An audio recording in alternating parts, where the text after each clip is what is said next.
कश्मीरी पंडितों का फिर से घाटी में बसाने का मामला सत्ताधारी बीजेपी के एजेंडे में एक महत्वपूर्ण जगह रखता है।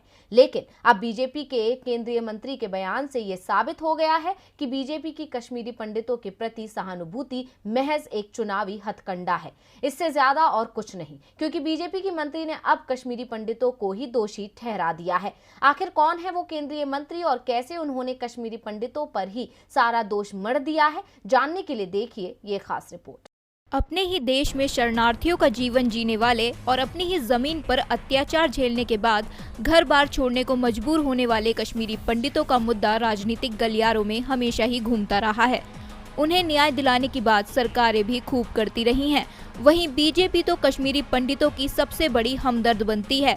लेकिन अब बीजेपी की केंद्रीय मंत्री मीनाक्षी लेखी ने अपने बयान में कश्मीर वापस न लौटने के लिए कश्मीरी पंडितों को ही दोषी बता दिया है।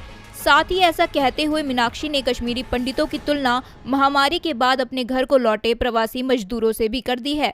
उन्होंने कहा कि जब महामारी के बाद अपने घर को लौटे प्रवासी मजदूर काम पर लौट आए तो त्रासदी के बाद कश्मीरी पंडित क्यों नहीं लौटे थे। मतलब दूसरे शब्दों में कहा जा सकता है कि बीजेपी ने कश्मीरी पंडितों को खुद अपना देख लेने का इशारा कर दिया है।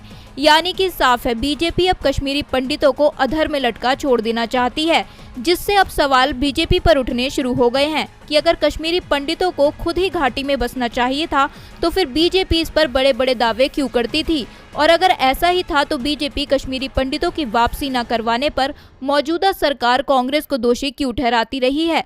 वहीं कई कश्मीरी पंडित तो बीजेपी को उनकी वापसी की बात उठाने को लेकर समर्थन भी करते रहे हैं।